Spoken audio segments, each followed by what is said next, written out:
नमस्कार, Yogita's kitchen recipe मध्ये तुमचं खूप खूप स्वागत आहे। आज आपण झणझणीत अशी बटाट्याची रस्सा भाजी बनवणार आहोत। चला तर सुरुवात करूया।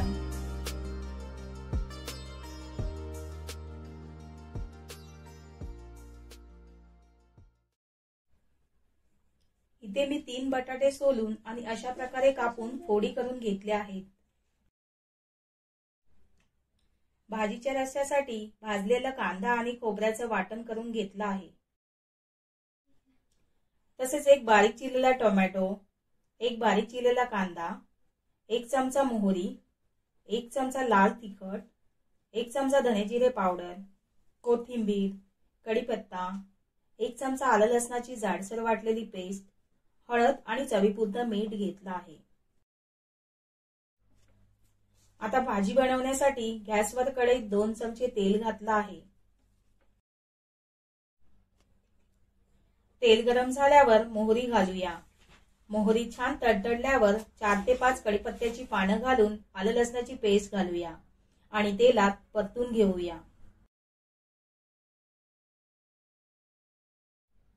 आलं लसणाची पेस्ट छान परतून झाल्यावर बारीक चिरलेला कांदा आणि टोमॅटो घालायचा आहे। मंद गॅसवर कांदा टोमॅटो मिनिटभर परतून घेतल्यावर यामध्ये घालूया घरगुती लाल तिखट, धने जिरे पावडर, हळद पावडर आणि चिमूटभर हिंग आणि चवीनुसार मीठ घालायचं आहे। आता सर्व मसाले छान मिसळून घेऊ। आता ह्या स्टेजला कापून घेतलेले बटाटे घालायचे आहेत। बटाटे छान मसाल्यांमध्ये परतून घेऊया। यावर झाकण ठेवून 1.5 ते 2 मिनिटं वाफ काढूया। यामुळे बटाटे मसाल्यांमध्ये छान व्यवस्थित मुरले जातील।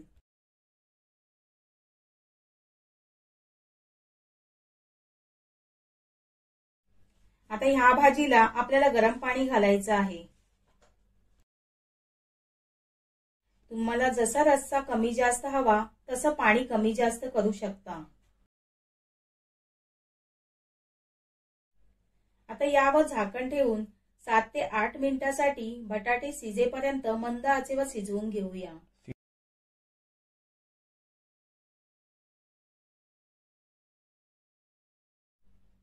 आठ ते 10 मिनिटांनंतर झाकण उघडून बघायचं आहे बटाटा कसा शिजलाय ते।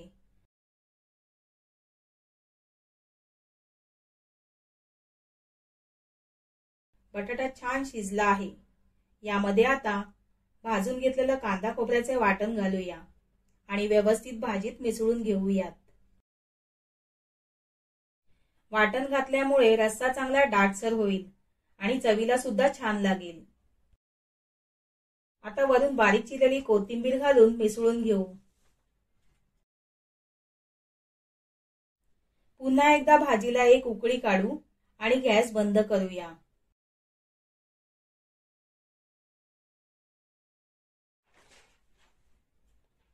तर मस्त अशी झणझणीत रस्स्याची बटाट्याची भाजी तयार झाली आहे।